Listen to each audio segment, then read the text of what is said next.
हमारे देश में हर बच्चा रावण को जानता है, लेकिन जितना हम श्री राम के बारे में जानते हैं, क्या उतना ही हम रावण के बारे में जानते हैं? शायद नहीं। रामनवमी के मेले में जहां मिठाइयां, खिलौने और झूले होते हैं, वहीं दशहरे के मेले में हर साल रावण जलाया जाता है। यह परंपरा इतनी पुरानी हो गई है कि कभी-कभी हम यह भूल जाते हैं कि रावण को जलाने के पीछे असली कारण क्या है। हमने यह सीरीज इसीलिए शुरू की है ताकि हमारे देश का हर छोटा बड़ा बच्चा यह जान सके कि रावण कौन था। क्या वह सच में एक राक्षस था या फिर एक महान साधु? क्या वह सिर्फ एक अधर्मी राजा था या फिर एक महान विद्वान भी था? यह सवाल सदियों से लोगों के मन में उठता रहा है। उसकी कहानी शक्ति, भक्ति, ज्ञान और अहंकार का अनूठा संगम है। आइए उसके जीवन की हर छोटी बड़ी बात को समझें और खुद तय करें कि वह साधु था या शैतान। रावण लंका का महाप्रतापी राजा, एक महान विद्वान, शिव भक्त और अपार शक्तियों का स्वामी था। वह न केवल वेदों और शास्त्रों का झाता था, बल्कि उसने अपने तप और साधना से ब्रह्मा और शिव से अमोघ वरदान प्राप्त किए थे। उसकी शक्ति इतनी अद्वितीय थी कि देवता, नाग, यक्ष और गंधर्व तक उसके नाम से भयभीत रहते थे। लेकिन कहते हैं कि अहंकार व्यक्ति के सारे गुणों को नष्ट कर देता है। यही रावण के साथ भी हुआ। वरदानों से मिली अपार शक्ति ने उसे घमंडी बना दिया। उसे अपने अलावा कोई और सही नहीं लगता था। उसे लगा कि अब वह अमर है, अजेय है और ब्रह्मांड में उससे बढ़कर कोई नहीं। इसी घमंड में उसने कई अधर्म किए, जिनमें सबसे बड़ा था माता सीता का हरण। रावण की कहानी केवल एक युद्ध की कहानी नहीं है, बल्कि यह ज्ञान, शक्ति, भक्ति, अहंकार और पतन की गाथा है। इस सीरीज को सुनिए, पढ़िए और अपने बच्चों को भी सुनाइए, ताकि वे हमारे पौराणिक कथाओं को जानें, समझें और उनसे सीखें। कहानी की इस यात्रा में हम जानेंगे रावण के जन्म से लेकर उसके वध तक की पूरी कहानी। हम उन सभी सवालों के जवाब देंगे जो रावण से जुड़े हैं, ताकि जब कोई भी बच्चा या बड़ा पूछे कि रावण कौन था, तो आपके पास हर सवाल का जवाब हो। आइए इस सीरीज में आगे बढ़ते हैं और रावण के जीवन की अनसुनी कहानियों को जानते हैं। रावण का जन्म आशी विश्रवा और राक्षसी कैकसी के पुत्र के रूप में हुआ। वह अपने बचपन से ही असाधारण प्रतिभा का धनी था। वह न केवल बलशाली था, बल्कि उसने वेदों, शास्त्रों, आयुर्वेद, तंत्र, मंत्र और अस्त्र शस्त्र का गहरा ज्ञान अर्जित किया। उसकी जिज्ञासा इतनी अधिक थी कि वह हर विषय में पारंगत हो गया। रावण बचपन से ही एक अद्वितीय बालक था। छोटी उम्र में ही उसने अपने साहस और ज्ञान से सभी को चकित कर दिया था।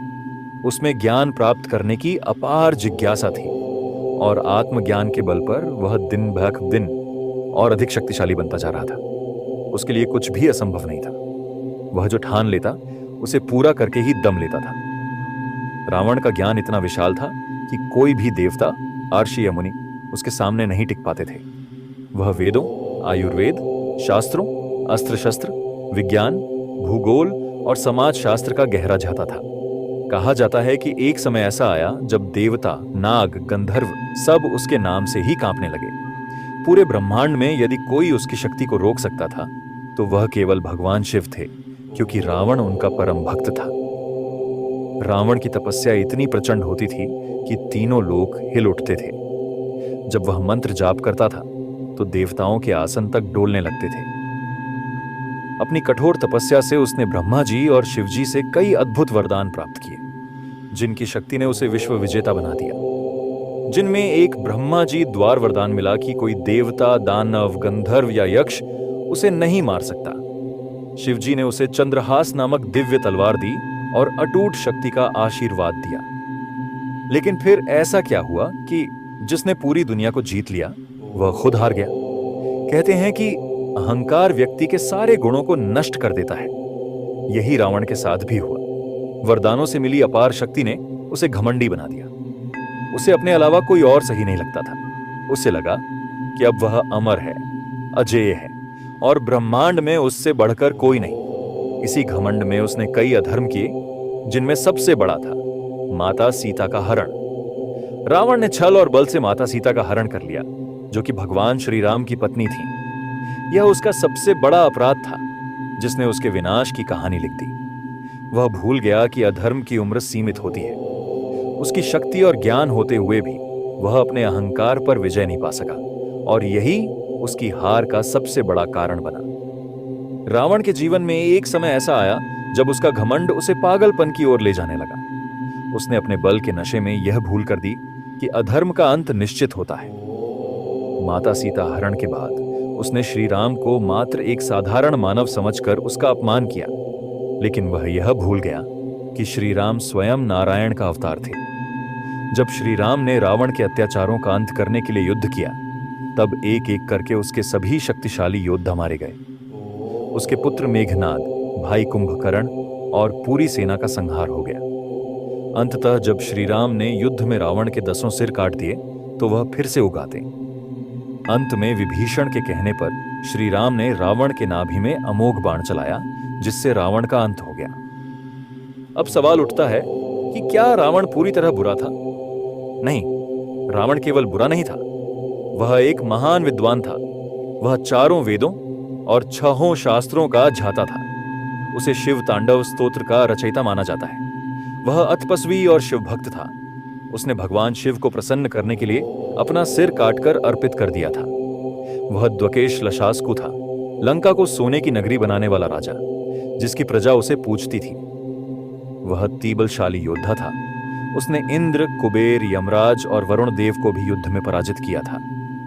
वह यगुणी सुगीतकाय था। उस समय वीणा बजाने की अद्भुत कला आती थी, लेकिन उसका अहंकार ही उसकी सबसे बड़ी कमजोरी थी। यदि वह अपने ज्ञान का सदुपयोग करता तो वह युगों तक पूजनीय होता, लेकिन उसके अहंकार रावण ने स्वयं को सबसे श्रेष्ठ मान लिया और किसी की नहीं सुनी। सीता हरण। अपने प्रतिशोध और इच्छा की पूर्ति के लिए उसने माता सीता का अपहरण किया, जो उसका सबसे बड़ा अपराध था। बल प्रयोग और अन्याय। उसने अपने भाई कुबेर को हराकर लंका छीन ली।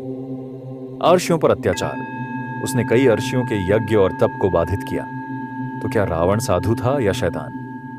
अगर हम रावण की विद्या, शक्ति और भक्ति को देखें तो वह निश्चित रूप से साधु था, लेकिन उसका अहंकार, अन्याय और अधर्म उसे एक शैतान बना देता है। इसलिए रावण न पूरी तरह साधु था, न पूरी तरह शैतान। वह एक ऐसा व्यक्ति था जिसमें असाधारण गुण थे, लेकिन उसके घमंड और गलतियों ने उसे अधर्मी बना दिया। रावण की कहानी हमें सिखाती है कि शक्ति और ज्ञान तभी सार्थक हैं जब वे धर्म के मार्ग पर चलें। अहंकार सबसे बड़े गुणों को भी नष्ट कर सकता है। कोई भी अमर नहीं है। अधर्म का अंत निश्चित होता है। अब फैसला आपका है, रावण साधु था या शैतान? रावण रावण रावण रावण रावण, क्या उसका अंत सिर्फ अधर्म की हार थी, या उसके जीवन में कुछ और भी ऐसा था जो हमें जानना चाहिए? हमारी इस सीरीज में हम आपको रावण की अनसुनी और अनकही कहानियां सुनाएंगे। उसके जन्म से लेकर उसके वध तक, उसकी अच्छाइयों से लेकर उसके दोषों तक। तो जुड़िए हमारे साथ और जानिए रावण की पूरी कहानी, वो भी ऐसी जैसी शायद आपने पहले कभी नहीं सुनी होगी। नमस्कार। जय श्री राम।